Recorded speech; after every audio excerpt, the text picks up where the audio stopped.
Hello everyone, welcome back. आज हम कुछ ऐसे वाक्यों का अनुवाद करना सीखेंगे जिसमें डूअर का अभाव होता है, यानी करता नहीं होता है। जैसे मुझे अंग्रेजी पढ़ाया जाता है, भारत में अंग्रेजी बोली जाती है, मरीज को दवा दी जाती है। तो अंग्रेजी पढ़ाई जाती है तो पढ़ाता कौन है, भारत में अंग्रेजी बोली जाती है तो बोलता कौन है, मरीज को दवा दी जाती है तो देता कौन है। तो इसमें जितने भी सेंटेंस है इसमें डूअर का अभाव है, तो इसका अनुवाद हमेशा हम पैसिव वॉइस के रूल से करते हैं। तो आइए सबसे पहले देखते हैं इसका रूल। तो सबसे पहले हम लिखेंगे इसमें सब्जेक्ट। अब कहेंगे कि जब डूअर का अभाव होता है तो फिर सब्जेक्ट कहाँ से आ गया। तो जो एक्टिव वॉइस का जो ऑब्जेक्ट होता है, जब पैसिव वॉइस में कन्वर्ट करते हैं तो ऑब्जेक्ट सब्जेक्ट में कन्वर्ट हो जाता है, तो इसलिए यहाँ लिखा गया है सब्जेक्ट। और उसके अनुसार यहाँ सहायक क्रिया इज, एम और आर। उसके बाद सेंटेंस नेगेटिव होता है तो नॉट लगा देते हैं। उसके बाद वर्ब थर्ड फॉर्म लिखते हैं। उसके बाद जो भी अदर वर्ड या ऑब्जेक्ट बचता है हम लिख देते हैं। जैसे दिया है कि मुझे अंग्रेजी पढ़ाई जाती है, तो अब मुझे अंग्रेजी पढ़ाई जाती है तो पढ़ाता कौन है, वह है ही नहीं। लेकिन मुझे अंग्रेजी पढ़ाई जाती है, चाहे अंग्रेजी मुझे पढ़ाई जाती है। तो अब यहाँ जो सब्जेक्ट के रूप में हम प्रयोग करेंगे वह है मुझे। तो मुझे मतलब यहाँ आई, क्योंकि मी ऑब्जेक्टिव केस है, उसी को हमको सब्जेक्टिव केस में बदलना है। तो यहाँ हो जाएगा आई और उसके अनुसार सहायक क्रिया एम, क्रिया थर्ड फॉर्म, तो ये हो जाएगा टॉट। और क्या पढ़ाई जाती है, तो ये हो गया English. I am taught English, मुझे अंग्रेजी पढ़ाई जाती है। अब कहेंगे कि अगर मुझे हम सब्जेक्ट, क्योंकि मुझे भी ऑब्जेक्टिव केस है और इंग्लिश भी ऑब्जेक्टिव केस यानी ऑब्जेक्ट के रूप में प्रयोग होगा, तो क्या इंग्लिश को हम सब्जेक्ट नहीं बना सकते हैं, तो बिल्कुल बना सकते हैं। तो यहाँ इसके लिए कर सकते हैं कि इंग्लिश, ये हो जाएगा इंग्लिश, इंग्लिश सिंगुलर नंबर, इसलिए यहाँ पे हो जाएगा इज, और फिर वर्ब थर्ड फॉर्म। और यहाँ जहाँ इंग्लिश लिखा गया है यह आई इधर आ जाएगा, तो ऑब्जेक्टिव केस में यहाँ पे मी, तो इंग्लिश इज टॉट मी, अंग्रेजी मुझे पढ़ाई जाती है। दोनों तरह से यह सेंटेंस सही है।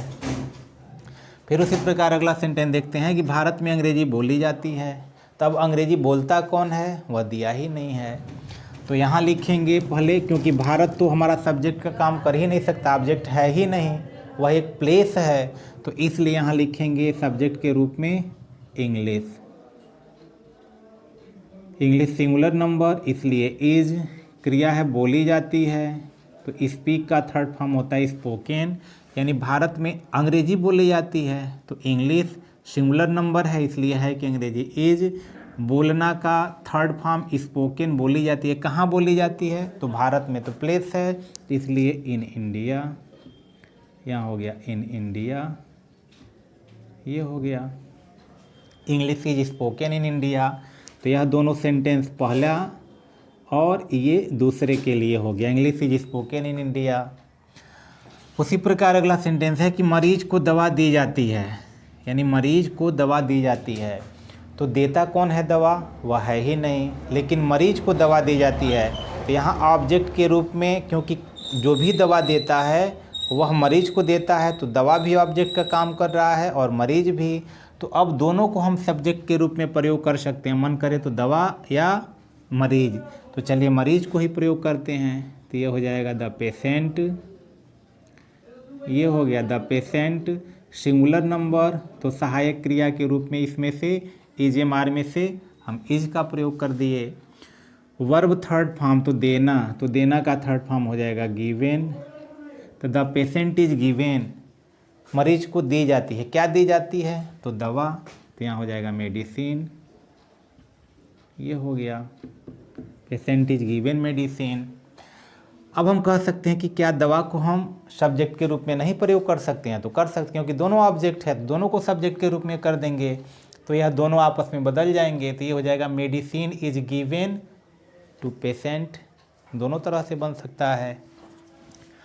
अगला सेंटेंस है कि उसे चाय नहीं दी जाती है। अब सेंटेंस नेगेटिव में आ गया है, उसे चाय नहीं दी जाती है, तो यहाँ हो गया ही सिंगुलर नंबर, तो इज नेगेटिव है, तो सहायक क्रिया के तुरंत बाद नॉट, क्रिया है देना, तो देना का थर्ड फॉर्म गिवेन, यानी उसे नहीं दी जाती है, तो ही इज नॉट गिवेन। अब क्या नहीं दी जाती है, तो चाय, तो यहाँ हो गया T, he is not given T.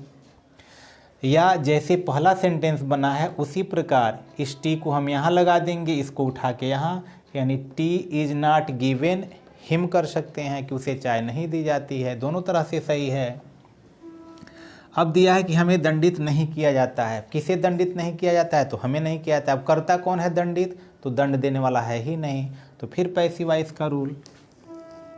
तो हमें मतलब अस, तो अस का जो सब्जेक्टिव केस होगा वह वी होगा, इसलिए यहाँ वी लिख देंगे। अब यहाँ आर नेगेटिव है तो नॉट, तो हमें दंडित नहीं किया जाता है, तो अब दंड देने का काम कौन कर रहा है ही नहीं, तो दंड देने की जो अंग्रेजी होती है वह होती है पनिश, और उसका थर्ड फॉर्म लिखना है, तो ये हो जाएगा punished. We are not punished, हमें दंडित नहीं किया जाता है। फिर उसी प्रकार अगला सेंटेंस है कि गाय को नहीं पीटा जाता है, तो गाय को पीटता कौन है, वह है ही नहीं, तो गाय को पीटा ही नहीं जाता है, तो फिर इसलिए सब्जेक्ट के रूप में हम यहाँ काऊ का प्रयोग करेंगे, यानी गाय को नहीं पीटा जाता है, पीटने वाला है नहीं, इसलिए the cow singular number is negative है नॉट, और क्रिया है पीटना, तो पीटना का थर्ड फॉर्म बीटेन, तो the cow is not beaten, गाय को नहीं पीटा जाता है। उसी प्रकार अब देखते हैं, अब इंटरोगेटिव में आ गया है, क्या तुम्हें बाजार भेजा जाता है, इसका आंसर हाँ या ना में देंगे। तो यह जो सहायक क्रिया है उठ कर के पहले सब्जेक्ट के पहले आ जाएगा, तो तुम्हें मतलब यू, और यू के लिए सहायक क्रिया हम प्रयोग करेंगे आर, नेगेटिव है ही नहीं इसलिए हम नॉट नहीं लगाएंगे। वर्ब थर्ड फॉर्म, और वर्ब है भेजना, तो क्रिया थर्ड फॉर्म सेंट हो जाएगा, सेंट का सेंट, आर यू सेंट, भेजा जाता है, कहाँ भेजा जाता है, तो अब दिया है बाजार, ये हो गया मार्केट, और क्वेश्चन मार्क लगा देंगे कि are you sent to market, क्या तुम्हें बाजार भेजा जाता है। क्या मुझे नहीं जाना जाता है, तो मुझे जानता कौन है, वह है ही नहीं, तो मुझे जाना जाता है, तो इसलिए अब यहाँ पुनः आई हो गया, और आई के लिए क्या से शुरू हो रहा है, जिसका हम आंसर हाँ या ना में दे सकते हैं, तो इसलिए उसका सहायक क्रिया हम पहले लगा देंगे, तो यहाँ हो गया एम, आई नेगेटिव है तो नॉट, तो एम आई नॉट। उसके बाद वर्ब है जानना, तो जानना की अंग्रेजी होती है KNOW नो, लेकिन हमको लगाना है क्रिया थर्ड फॉर्म, तो इसलिए यहाँ पे हो जाएगा नोन, बाकी कुछ है ही नहीं, तो question mark. Am I not known, क्या मैं नहीं जाना जाता हूँ। अगला दिया है कि उसे क्या दिया जाता है, अब यहाँ आ गया क्वेश्चन वर्ड से, तो जैसे ही क्वेश्चन वर्ड से शुरू होगा तो इस सहायक क्रिया के पहले हमको क्वेश्चन वर्ड लगा देना होता है, तो सबसे पहले उस क्या की अंग्रेजी लिख देंगे, तो वाट। अब हमको सब्जेक्ट के अनुसार सहायक क्रिया लगाना होता है, तो उसे मतलब ही, और ही सिंगुलर नंबर है इसलिए यहाँ इज लग जाएगा, वाट इज ही। अब क्रिया है देना, तो देना का थर्ड फॉर्म लिख देंगे, तो गिव, थर्ड फॉर्म गिवन हो जाएगा, वाट इज ही गिवन, उसे क्या दिया जाता है।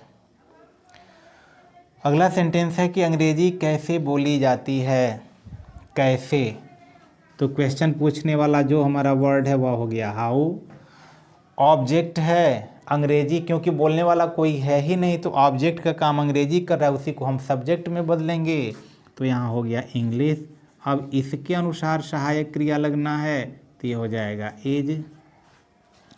क्रिया थर्ड फॉर्म, तो बोलना, तो बोलना का थर्ड फॉर्म होता है स्पीक का, स्पोकन कर देंगे, और क्वेश्चन मार्क कि हाउ इज इंग्लिश स्पोकन, अंग्रेजी कैसे बोली जाती है। अगला सेंटेंस है कि दंड किसे दिया जाता है, दंड किसे दिया जाता है, ये हो गया। तो फिर यहाँ दिया है किसे, अब दंड कौन देता है, वह है ही नहीं, किसे दिया जाता है, तो किसे मतलब हुम, तो हुम को ही हमको सब्जेक्ट बनाना है, तो यह हो जाएगा हु, ये हो गया हु। अब यहाँ पे हु सिंगुलर नंबर है, तो इसलिए यहाँ हो जाएगा इज। क्रिया थर्ड फॉर्म, तो देना, यहाँ हो गया हु इज गिवन। अब दंड, तो पनिशमेंट, ये हो गया question mark. Who is given punishment, दंड किसे दिया जाता है, हु इज गिवन पनिशमेंट। या हम ये कर सकते हैं कि हु इज, अब पनिशमेंट को यहाँ वर्ब में बदल देंगे तो पनिश्ड हो सकता है। हु इज पनिश्ड, किसे दंडित किया जाता है या दंड दिया जाता है। तो इस प्रकार के जो भी हमारे सेंटेंस होंगे जो पैसिव वॉइस से रिलेट करते हैं, हम उनका अनुवाद जो प्रेजेंट इंडेफिनिट के हो इस रूल से लगा सकते हैं। तो कमेंट करके निश्चित बताइए कि वीडियो कैसा लगा, लाइक कीजिए, शेयर कीजिए। फिर मिलते हैं किसी अन्य वीडियो में, तब तक के लिए गुड बाय।